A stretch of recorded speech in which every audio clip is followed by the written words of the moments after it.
aqui no agrupamento de escolas de Carcavelos para conversar com o diretor Adelino Calado. Não é um diretor comum. Ele pôs em práticas medidas transformadoras e inovadoras que tirou uma escola que estava quase extinta num lugar bom de se aprender.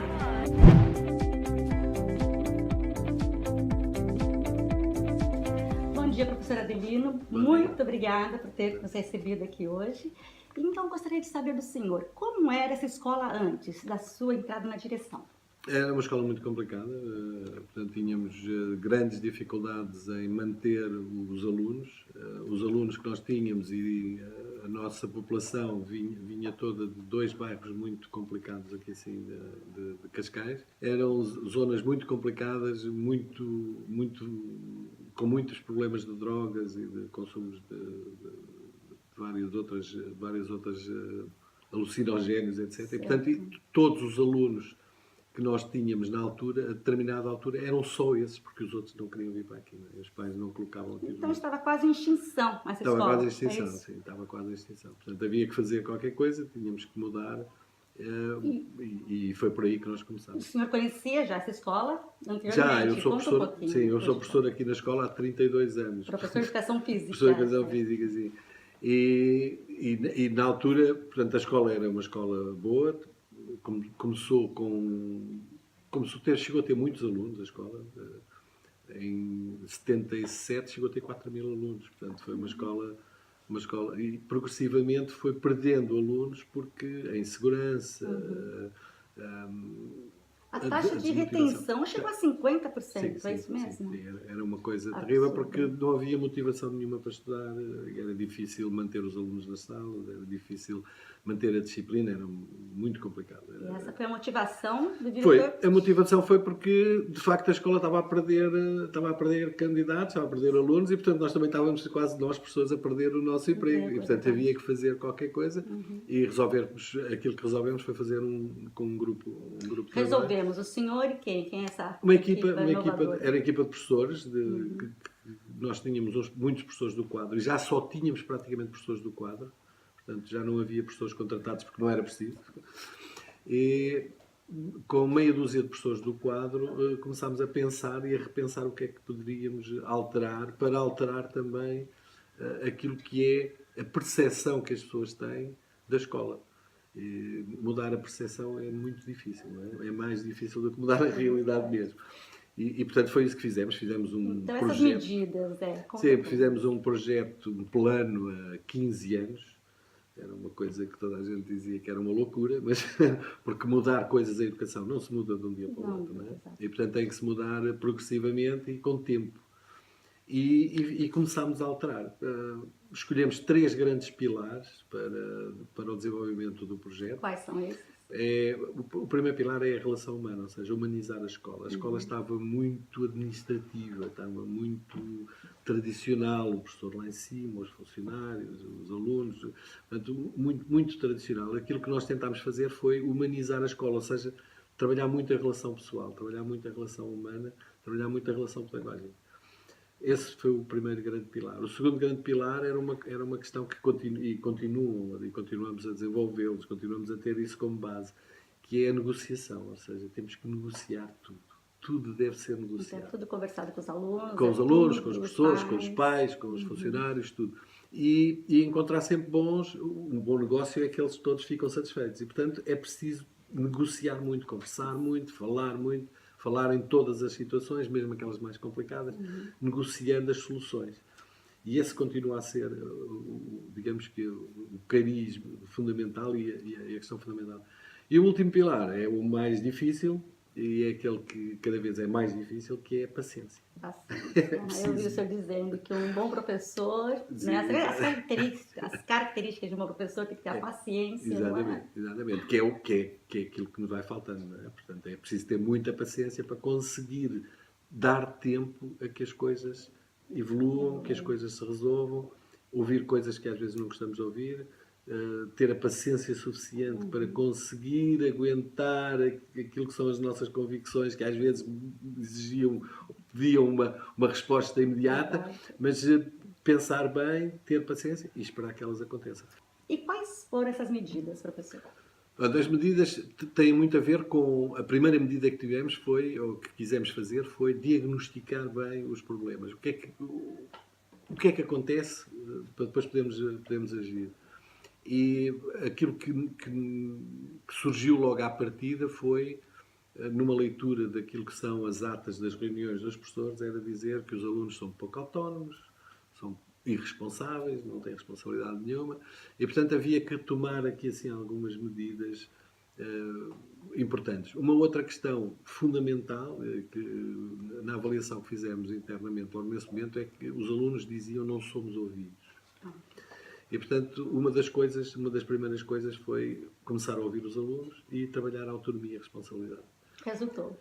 Resultou, pouco e pouco resultou. Neste momento posso dizer que resultou bem, mas não foi fácil, não é? Não foi fácil. Não foi fácil não só para os próprios alunos, mas fundamentalmente para os adultos, para os pais para os professores, funcionários. Estamos a falar, por exemplo, uma das primeiras medidas foi acabar com os toques de campainha. Ou seja, uma escola que tem como ideia dar a volta, acabar com os toques da campainha, era acabar com algumas referências muito tradicionais, mas que, do ponto de vista da autonomia, do ponto de vista da responsabilidade, passava muita responsabilidade para os alunos. Isto surgiu depois de ter falado com os alunos, perguntar-lhes a eles qual era a solução.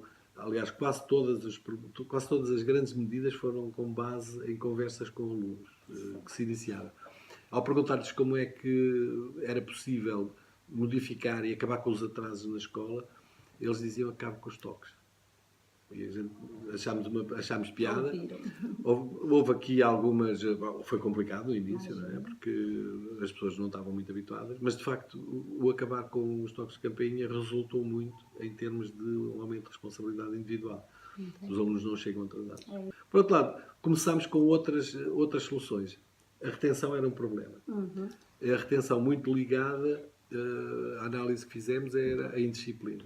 Portanto, os problemas disciplinares que nós tínhamos, mais de 90% eram com alunos retidos, e curiosamente era às sextas-feiras à tarde. Então, não tem aula aqui, né? Não, portanto, a primeira solução foi: se é à sexta à tarde, acabamos com as aulas à sexta à tarde.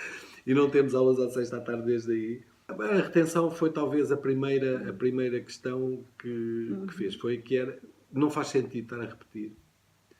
Quando repetir e fazer exatamente da mesma maneira que se fazia, não tem solução. E por isso é que nós tínhamos muita repetência, e quem repetia uma vez tinha tendência a repetir outra vez. Portanto, aquilo que tentámos fazer foi perceber como é que se consegue resolver as aprendizagens. Não é repetindo. Então, acabámos com as retenções, ou seja, os alunos não repetem o ano, na sua grande, com algumas exceções.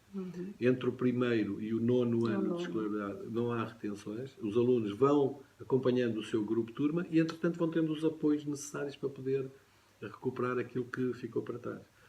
Essa foi uma das medidas. Outra das medidas era o trabalho para casa, que é também uma responsabilidade. E essa é um ponto complicado. Todos nós sabemos que toda a vida vamos ter que estudar. O TPC é associado desde muito cedo, na generalidade dos casos, a castigo. O miúdo porta-se mal, leva é um castigo até para os pais. E é um castigo para os pais. Porque eles chegam em casa às 5, 6, 7 da tarde. Exatamente. Né? Portanto, não faz sentido. Nada. Não faz sentido. Aquilo que nós fizemos foi acabar... As medidas que nós assumimos sempre foram medidas que tiveram... Para ter impacto, elas têm que ser agressivas na forma como são lançadas. E a maneira como nós lançámos, por exemplo, o TPC é proibido mandar trabalhos para casa. Ora, o que é que isto significa? Sabendo que é importante estudar em casa, temos que encontrar soluções para que eles se motivem o suficiente e motivá-los o suficiente para trabalhar em casa desde muito cedo. Voluntariamente. Ao mesmo tempo, inserir a família no trabalho de casa, no trabalho que o aluno tem que fazer em casa, sem ter que ter a necessidade de ser um doutor ou um professor para poder ensinar, para não estabelecer as diferenças e para que não sejam os pais a fazer os trabalhos de casa. Então esse trabalho foi um trabalho que durante os primeiros anos foi muito complicado, que era encontrar formas de motivar e de sugestionar os alunos a trabalharem em casa para consolidar as aprendizagens que fazem na escola, mas sem ser um castigo e sem obrigar a que os pais tivessem que ser muito, do ponto de vista da sua formação, uma formação muito elevada. Qualquer pai poderia ajudar. Ou seja, envolver as famílias, envolver os miúdos também, criar um pouco aqui a ligação entre escola e família e ao mesmo tempo estarem a trabalhar em casa e a consolidar as aprendizagens. Este trabalho foi difícil no início. Foi muito difícil. Difícil para os pais, porque não estavam habituados. Não é? A escola não manda trabalhos para casa, não presta. Não é? Isto por um lado. Por outro lado, não tendo trabalho em casa, os miúdos, alguns diziam, não tenho nada para fazer, não faço. Portanto, não há nada para consolidar. Este trabalho foi muito complicado porque os professores também tiveram que perceber que tipo de significado é que se pode dar àquilo que são as aprendizagens da escola. Ora, tornando as aprendizagens mais significativas, elas são mais consolidadas. E é isso que continuamos a fazer agora. Claro que os miúdos, quando chegam ao 9º, 10º ano, 11º ano, já no secundário, estão habituados a este tipo de trabalho. Não é preciso mandar trabalhos para casa, não é? Eles sabem que é importante trabalhar. Pronto, e isto foram medidas que foram assumidas. Como que os pais receberam essas medidas? Como foi? Inicialmente, como sempre, como em todo lado, tudo o que são alterações. Poxa, meus filhos vão ter TPC, claro, vão ter aula às 6 da tarde, claro, podem levar telemóvel para a escola. Conta um pouquinho como é que foi trazer os pais para isso. Todas as medidas são muito complicadas. Quando se altera aquilo que é tradição, é complicado. Acabar com os trabalhos de casa, acabar com os testes, não temos testes. É verdade, a avaliação é uma avaliação contínua. E o teste é uma facilidade que as pessoas têm para conseguir avaliar muitos com uma coisa mais simples. Não é? Quando a avaliação deve ser individualizada, cada aluno progride de uma maneira diferente. E, portanto, o teste não faz muito sentido. Faria sentido se nós fizéssemos um teste diferente para cada um dos alunos, de acordo com aquilo que são as suas aprendizagens. Portanto, o que é importante é estar atento e nós conseguimos, ao longo destes processos todos, dar esta volta um pouco aos pais. Ou seja, explicar-lhes que, tal como os pais, também não tratam os filhos da mesma maneira porque eles são diferentes. Os alunos aqui também têm que ser tratados da maneira que têm. Temos que respeitar os ritmos de aprendizagem deles. Isto fez com que nós começássemos a utilizar outro tipo de instrumentos de avaliação. No início foi muito difícil, porque os pais não fazem testes, depois têm que fazer exames, o que é que vai acontecer nos exames? E o início foi, enquanto não houve resultados dos exames externos, estas mudanças foram muito complicadas. Não é? Os pais tinham dúvidas. Entretanto, começaram a aparecer os resultados externos e cada vez são melhores. E, portanto, isso descansou.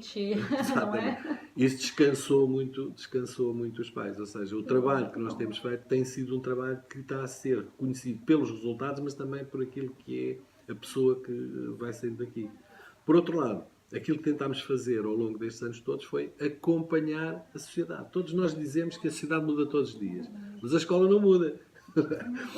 E aquilo que nós fazemos é a escola está a mudar também. Vale lembrar, professor, que todas as medidas que aplicadas aqui, todas as medidas, elas não infringiram nada à lei. A lei está dentro da lei. Todas as medidas dentro da lei. Essas são... A questão era conseguir mexer naquilo que é a escola sem infringir nenhuma regra legal. Como que essas medidas, como a escola, né, ela é vista pelas outras escolas, pelos outros profissionais? Os profissionais de educação. Sim. Agora já começam a aceitar, já começam também a experimentar algumas das medidas que nós assumimos.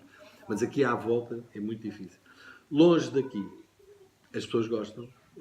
Eu tenho trabalhado estou a trabalhar com muitas escolas no país, todo, desde os Açores, Madeira, Norte, centro do país, sul do país. Tenho andado aí por várias escolas, no sentido de alterar algumas situações, principalmente as escolas mais difíceis. Fizemos alguns erros, corrigimos, e isso permitiu que ao fim de 10 anos as coisas começassem a estabilizar. E nós já vamos no 15º ano. 15º ano. E, portanto, as coisas estão muito estabilizadas.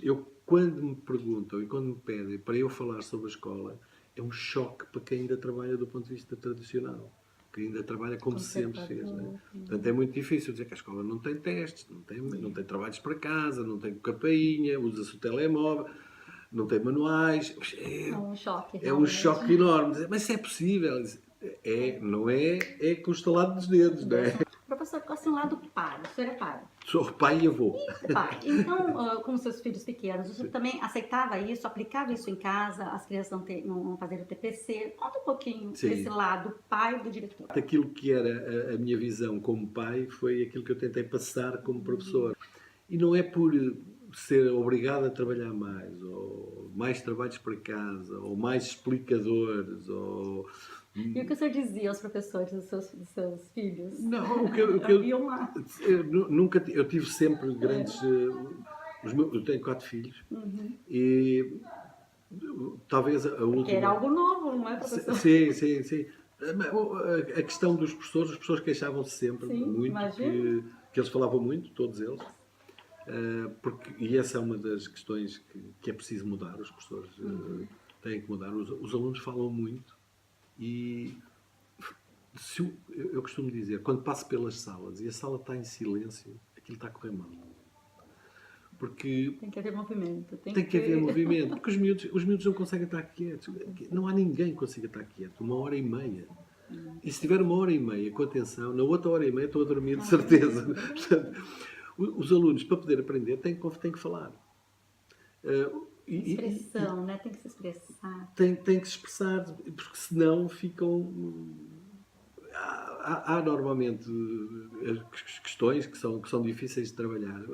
Os miúdos que vão para a medicina são os miúdos, normalmente, do ensino secundário, têm que tirar médias de 20. Ou um aluno, para tirar médias de 20, não fala. Não sai, não socializa, não vive.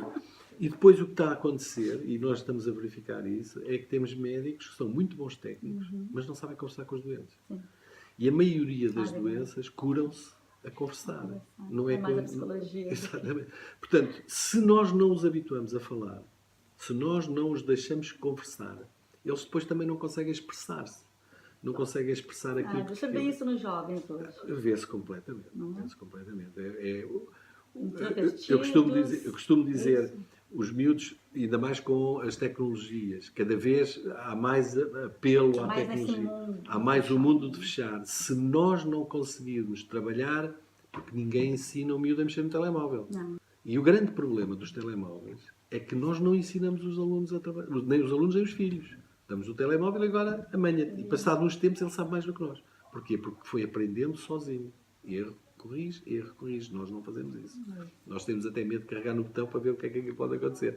Portanto, aquilo que nós tentámos fazer com a introdução do telemóvel foi exatamente isso. Foi trabalhar o telemóvel como um instrumento. O telemóvel é um instrumento espetacular, se for bem usado. Mas pode ser uma arma terrível se for mal usado. E se nós não ensinarmos aquelas coisas que devem ser, ou seja, eles vão aprender mal.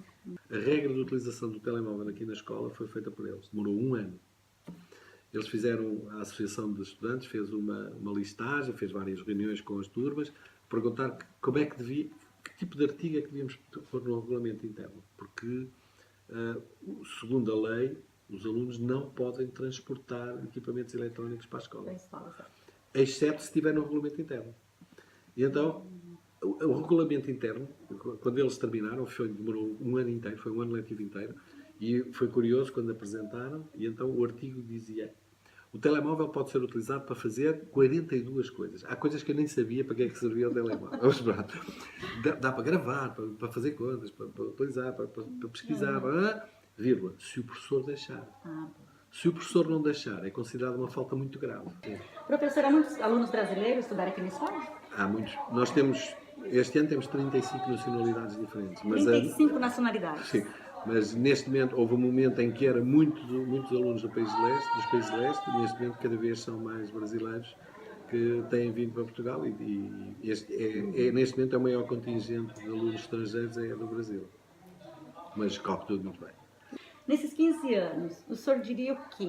Está satisfatório? É um sucesso? Há ainda o que melhorar? Sim. Sobre esses 20 anos? Do meu ponto de vista, acho que o sucesso da formação dos alunos é enorme. Ou seja, aquilo que mais, para nós, aquilo que mais significa o trabalho que nós temos feito e mais sucesso nos é a forma como os alunos saem daqui e depois como é que eles se comportam, quer no mercado de trabalho, quer nas universidades. O senhor tem tido esse feedback? Temos temos seguido os alunos. Alguns exemplos?